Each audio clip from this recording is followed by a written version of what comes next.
Hey there, welcome back to Most Brief, your exciting morning talks where we break down finance into simple practical steps. My name is Moral.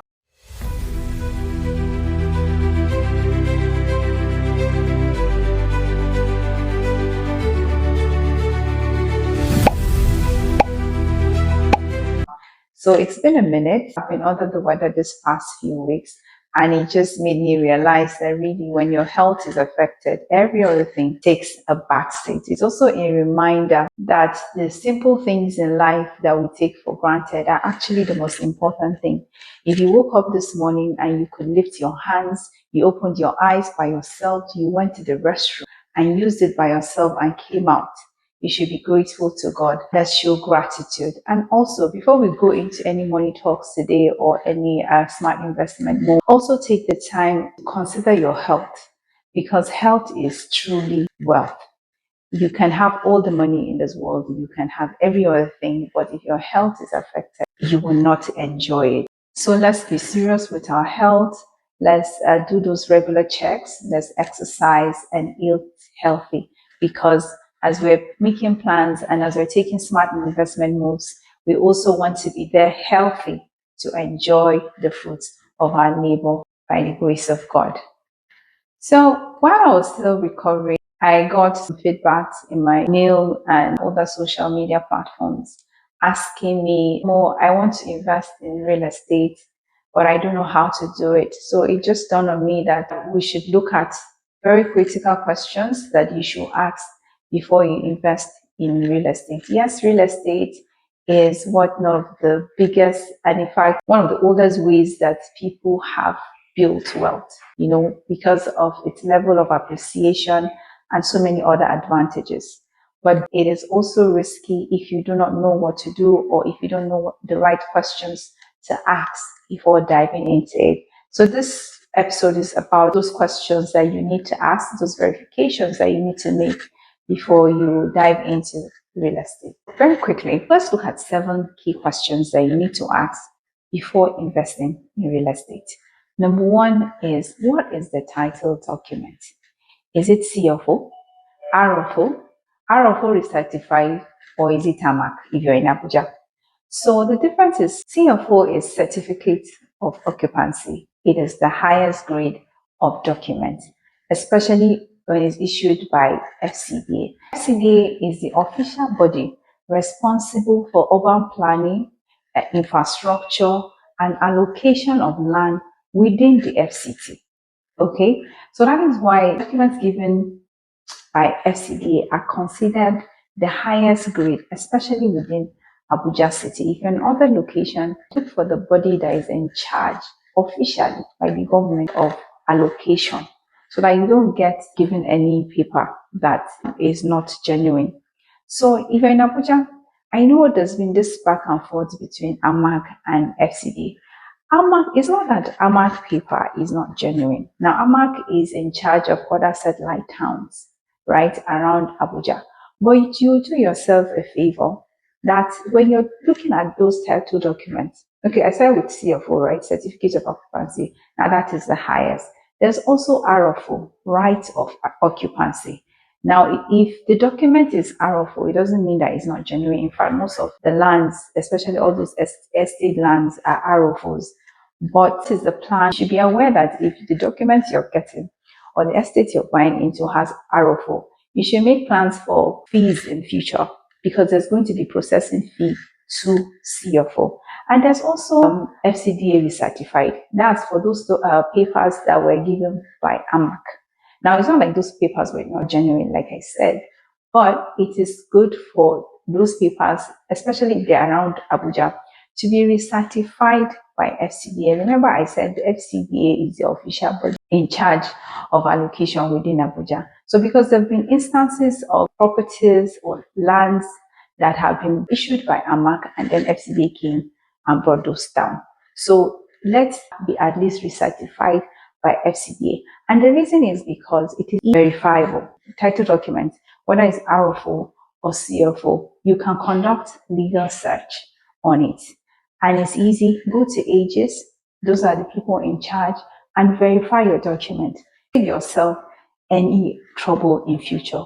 go and verify that land, do legal search. So what is the difference between power of attorney and deed of assignment? Power of attorney is a legal document, right, that gives authority to someone to act on behalf of the owner. So the person acting on behalf of the owner can lease, can sell, or manage the property. But there's no transfer of ownership. Did you hear that? There's no transfer of ownership. Whereas deed of assignment is a legal document that transfers ownership from one party to the other. So it's your final proof of transfer of ownership, right? So the person that has been transferred to automatically becomes the owner of that property. So there's transfer of ownership. So those are the things you need to also ask. What is it? Is it a power of attorney or is it deed of assignment?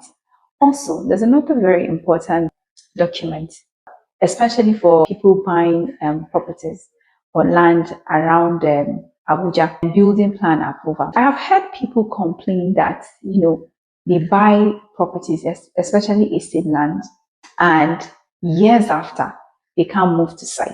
Why? Because building approval has not been approved. Now, I understand it might take some time. So you need to ask this question so that it guides you to make an informed decision. For instance, if you are buying for investments and you don't plan to build anytime soon or in a few years, then if you ask that, okay, is there building approval, they tell you that there's no building approval yet, or they show you evidence that they're processing it, is a different case. But at least ask the question. So you know that if you're buying this property and there's no building approval yet, or they've not been able to tell you at what stage they are with their processing for building approval, then you know that you cannot move to site without building approval, especially in Abuja, and I believe in other areas within Nigeria. So let's just do a quick recap. Title documents. Is it RFO or CFO? FCDA recertified, or is it just AMAC? Legal search, deed of assignment, or is it power of attorney? All these things are very important questions that you need to ask. It is advisable the property you're investing in, the property, land, whatever, real estate that you're investing in has the highest title document, right? So that your address. So this should put you on inquiry when you go somewhere and maybe you ask around how much they're selling property. Maybe, for instance, if you go to maybe Zapetu now, where they're selling around 30, 40 million for 500 square meters, right? And then somebody tells you, oh, there's somewhere you can get for 15 million or 20 million. Please don't be in a rush to pay and say that, okay, you've seen. Remember, we talked about how cheaper doesn't mean is the smartest decision. Do your verifications before moving in. Is this land under government acquisition, or is there a litigation hanging around this land? Is there a family dispute or something? Sometimes there can be a family dispute over a land or a property, especially inherited property, where maybe the children are fighting or the wives or family members are fighting.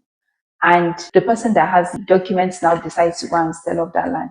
It's good that you just ask questions around before you start investing. The location of the property is also very important.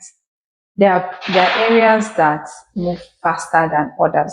For example, if you're in Abuja, places like Zapetu, Katampia Extension, we also have developments just went very quickly in those areas. And the truth is, anywhere in Abuja, to be honest, is not a bad idea, but you need to also understand, because even areas in Kuje, Buari, Airport Road, that one has become city. There's so many places in Abuja. I'm in Abuja and I've seen the development. If now, Minister, okay, we can see the development everywhere. If you go somewhere after a month and you go back, you'll be looking at when did this happen? Because there's so many things. It's also important. There are areas that move faster than others. You also don't want to go and sink in your money where development is not likely to happen anytime soon. If you're buying estate land, please investigate the developer. Remember, those marketers that come and market these properties for you are looking at their commission. It's not you they are concerned about. Please be aware.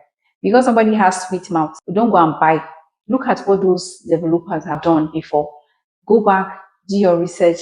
Have they completed any estate? I'm not saying that a fresh developer that is starting should not be given the opportunity to do well, but this is your money we're talking about. And this is smart money moves we're talking about.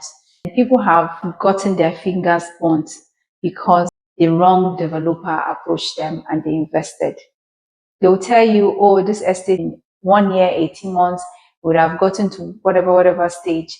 And then 2 years left, nothing has started. Especially those of us that want to buy into off-plan arrangements. Now, off-plan, this is where you make a lot of money because by the time those estates spring up, the value usually doubles, if not triples, before other people start coming in to come and invest. So you're taking a risk by investing in off-plan real estate.